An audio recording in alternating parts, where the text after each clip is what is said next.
Hey, I'm Tim from Timography and welcome to video blog number 15, where today we'll be showing you how to do high key images with just one light.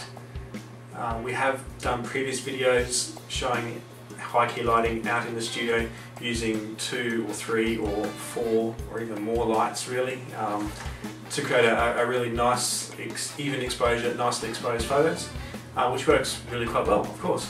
But what if you've only got one light and you want to do something that looks really cool?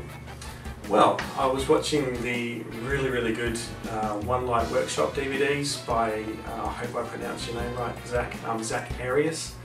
Awesome videos. If you haven't watched them, see them, they're really cool. But yeah, Zach was showing this technique using just one light. Now, we can't do it with just a speed light or an on-camera flash off camera. We're actually using something a little bit bigger, but only because there's a trick to it. We actually don't need a huge amount of light. In fact, the camera settings for these images was my ISO was only 200. Didn't have to crank it up very far. We were at 2/50th of a second shutter speed, which is just the sync speed of the D3S, and we're only at f2.8. So not a whole lot of light, it's just how the light bounces around the room. One thing with this technique you do have to be careful of is lens flare, because the light source can potentially be shining right back down your lens. So you really want to be using the best lens that you've got for this technique. If it's a prime lens or a shorter focal length, you just have to sort of move closer to your subject. If you've got a nicer zoom or something cool. But yeah, flare can be quite a problem. And you might notice some of these images, the model might look a little bit pale, or the skin might be a little bit sort of washed out. That's part of the effect of the image. It's not a bad thing at all, but with some lenses it can really get out of control. It's not really the sort of lighting that you can do where we can flag off the lens from the light source, pretty much because we're standing directly in line with the light. But that's enough of me having a chin wag. We'll head out to the studio. Please forgive the bad audio. I'm working on it. And have a look out in the studio. Okay, so here we go with a very quick walkthrough of our one light high key setup. So all we've got here is just a single flash head. In this case it's just one of our little Bowen's TM200, so just a little 200 watt head. As you may see from the power dial there, it's actually down at the lowest power setting. We don't need that much light because we can go to our biggest aperture, which is f2.8, and we can bump up the ISO as high as we need to get that high key background. But the most important thing, of course, is to have that exposed flash tube. Without that, you really can't achieve the look that we're going for, because the light doesn't go in all directions, as it does with a flash tube with no modifier on it. So that's it really. I've turned the modelling lamp off for the sake of the video. That's our single light, and we're just triggering it with a pulsar radio trigger down here. Just allows us to sync with the camera, of course, and very simple and easy and reliable triggering. Very cool there. It's sort of an equivalent to a Pocket Wizard Plus 2 transceiver.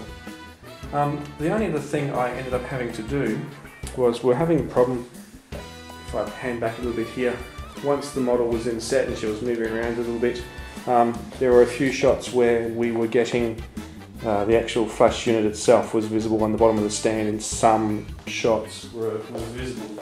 So all we did to solve that, sorry about the bad audio, is just to put this Perspex sheet in front of the light stand.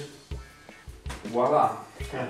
The top of the light is still exposed, of course, but for all intents and purposes, as long as we're careful with the positioning of our model, when the flash goes off, if she's standing right in front of that, it really isn't a problem, and it's a very quick, just burning in Photoshop. The very top of that Perspex was shining through a little bit and getting a little bit dark in the image. A 30-second edit in Photoshop got rid of that, and we were done. So there you go, the one light high key setup. How are we getting a really big hair extension? Or hair flick? I think it's that way, isn't it? Yeah, that's it, that's it. So same deal again, do the flick and then hold the pose. Alright. And let me go, sorry, stand upright so I can focus. Okay, when you're ready, mate. 3, 2, 1, go. Stay there. Don't move. Cool.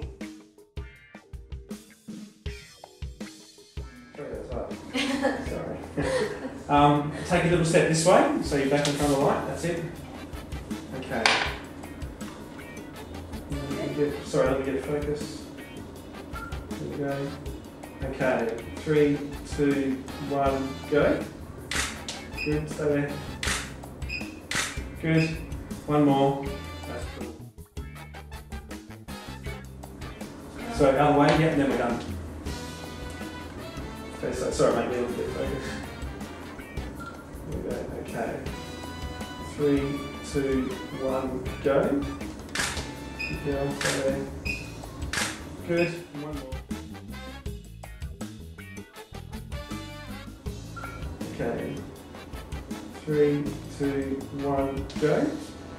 Good, don't move. That's fantastic. Don't move. Your hair looks absolutely awesome. Great. Couple more. Okay, just as you guys continue to watch Serena jump around the studio, and I want to quickly reiterate a couple of points. You really have to use a bare bulb flash for this. A speed light isn't going to throw out enough light in enough different directions to create this effect. Even if you put some sort of diffusion over the front of your speed light, whether it be an omnisphere or one of those soften things, you know what I mean. They're really not going to do it.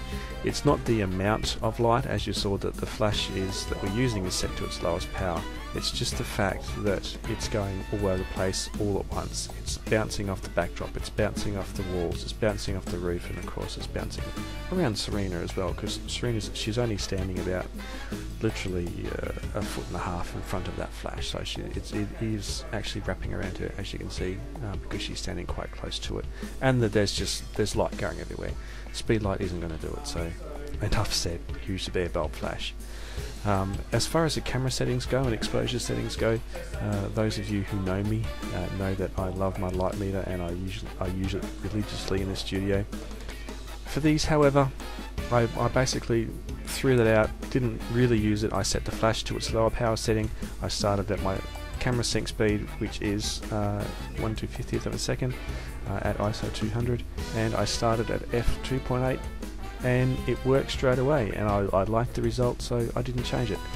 In theory, I could have turned the flash up even more and then shut down my aperture to say f5.6 or f8 even, but I liked the look of the images at 2.8, so I left it there. It's really what you want to achieve. There's really no hard and fast set rules for this. It's what looks good to you, and that's all that matters, I guess, huh? Okay, let's wrap this up and go back into the studio. So there you go, pretty cool. So wrap this up really quickly. 4 tips for doing this lighting. Number 1, obviously, use a bare flash bulb. Position it behind the subject, between the wall and themselves. Try and use your model to flag the light. But sometimes, as you can see with some of the images, it looks good if the model slips out of the way or steps slightly sideways. To get a really nice hot spot can really add. There you go. Can really add to the image. But use bare bulb flash. A speed light just ain't going to cut it. Number 2, use a white room is ideal. At least use a white backdrop if you haven't got a white room. And to be honest, our studio out here, white backdrop, but the walls are actually like a mid-grey. So there you go. Just white walls and white ceiling helps to bounce the light around even more, and will ultimately help a little bit with skin tones in the model, because there's more bouncing back onto the model's face from the walls and the ceilings. You get the drift.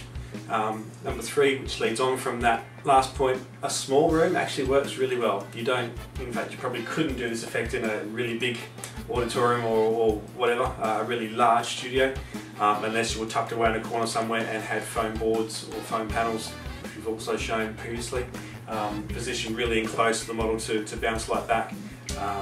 But best scenario, just a small room works really, really well. And finally, number 4, encourage movement from your model.